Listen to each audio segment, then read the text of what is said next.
Hello all. So for a while, a lot of my friends have been raving about my jerky that I make and asking for kind of a lesson on how to do that. And we haven't had a chance to do it in person at my house, so I thought I would send out a video. Normally I make this recipe with venison. My husband is a deer hunter, but we have been out of venison. So I have been using just ground beef, the leanest you can buy. That seems to work the best for me. I usually make 3 pounds at a time because that's about how much my dehydrator can handle. And I'll just show you, I use this is the brand of dehydrator I use. And I'll try to show you it. Basically sits on top like that and has multiple trays. So I fill up the trays with my jerky, which I'll show you how I do in a minute, and just let it cook. The type of spice that I like to use is this one here. It's actually a Fleet Farm brand, and I just ran upon the bacon and maple flavor this year, and we've just gone crazy over it. So that's what I'm gonna use today. Each of the packets in here makes 2 pounds. I'm gonna make 3 pounds today, so you'll see me be using basically a packet and a half. So let's get started. I did wash my hands already. You don't have to use gloves. I just like to use them because, you know, it's just a little bit less messy, and I'm gonna be really working the meat, and so it's just easier for me to do when I got some gloves. So this is what you'll find in that jerky seasoning box.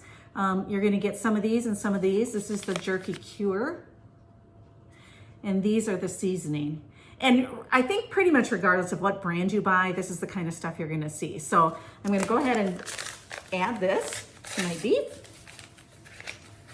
Just dump it right in, nothing special there. And again, that would be for 2 pounds. So ahead of time, I had split one of these packs in half. So I'm gonna do another little bit for that extra pound and another little bit of cure, maybe. Let's see, let's try and re-rip that for that extra pound. There you go. And then it's just, so that's what we got right now. And then it's just a simple matter of getting your hands in there and mixing it up. You want to make sure it's, you know, really well blended. So this takes just a little bit. It's always really pretty easy to work. And again, because I've got gloves on, my hands don't get so cold. Before I started using gloves, I used to always have to run to the sink and run them under warm water. So you can see it's being worked in. It doesn't take too long. Whoops. Always clean your surface off really well because you might have some meat flying out. I like to use a stainless steel bowl. I don't think it really matters.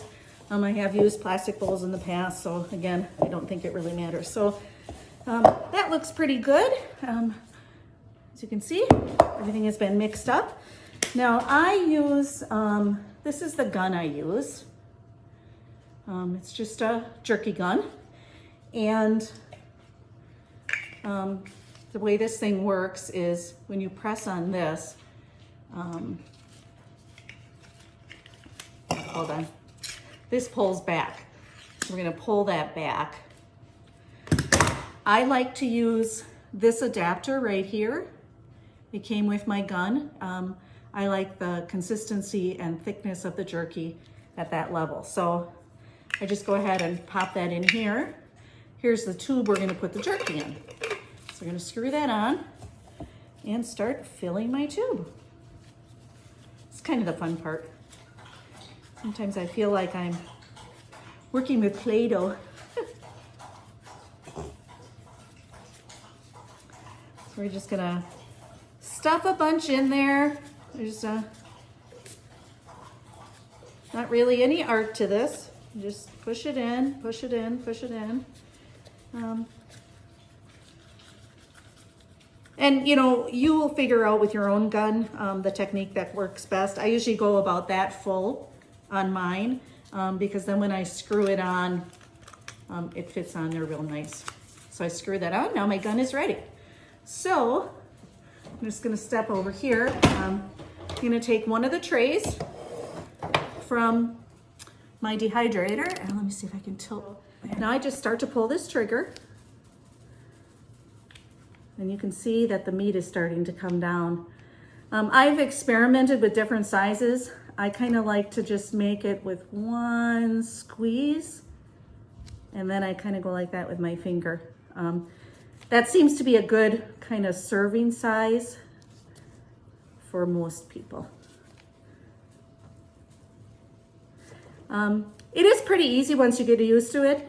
A year or so back, I had my kids up visiting, and I was making jerky, and they asked to try it, and they found out that it does require a little practice to get these little guys all squirted out like this.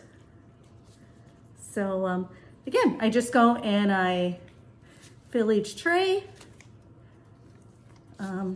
And you can see that compressor on my gun is moving down as I squeeze that out. It's pushing that meat through. I'm gonna just get this tray filled up quick here so that you can see how easy it is to take apart and refill it. And they don't have to be perfect. I mean, you know, the jerky that you buy in the store is never a perfect shape or size, so that's okay. You wanna make them a little smaller, you can. You wanna make them a little bigger. It's totally up to you. I just kind of squeeze them in there as they fit. And that tray is full, so I'm gonna get the next one. And again, mine just stack real nice, so that's kind of cool. Okay, it's getting, the gun is almost empty, so I don't even know if I'm gonna get one more squirt out of that. I guess that's it. No more squirts. So with my gun, I simply unscrew this tube and pull. You can maybe hear the suction. It's a little bit stuck on there, which I throw back in my bowl. I press my thing, pull that in, and repeat, filling my tube. So I'm gonna go ahead and do that, get all my trays ready, and then I'll come back and talk to you in a little bit.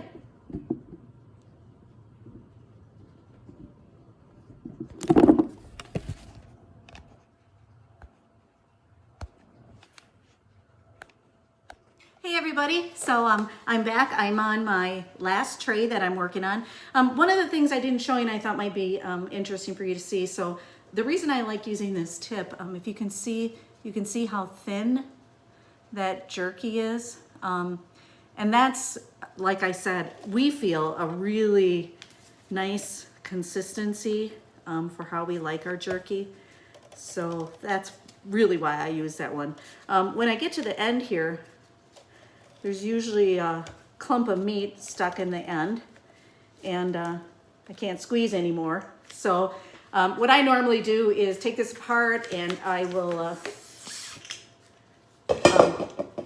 pat those by hand and make them a little bit different, odd shaped, and then Bella, our dog, usually gets those when the jerky's done. So anyway, but I will do that later. So I'm gonna take my gloves off. This is the base of my hydrator. So I'm gonna put my 4 trays on that I just filled up. And my hydrator has a dial here for temperature. The hottest temperature is 160 degrees, which it says is for jerky. So I will put that cover on, and hang on, I'm gonna plug that in. And you can hear that it just started up. So it is cooking, and time-wise, it kind of varies by your preference. I usually let it go somewhere between 4 and 5 hours. So I will come back in a little bit and show you the finished product. Hi all, so I'm back. I've just been checking my jerky throughout the last 3.5 hours or so, and it looks to me like it is done. I did test one, so I'm gonna pull the cover off and show you what they look like. Oops, probably should unplug that. There you go. So there is the finished product. As you can see, it's a little bit soft. That's how we like ours, but yet a little brown around the edges. And these actually, over the next hour or so, as they cool down, they will actually firm up a little bit. But I'm going to have my expert taste tester, my dog Bella, give one a try. Bella, come here. What do you think? Oh yeah, she says it's good. So I hope this video was helpful to you. And if you have any questions or comments, feel free to let me know. Thanks. Bye.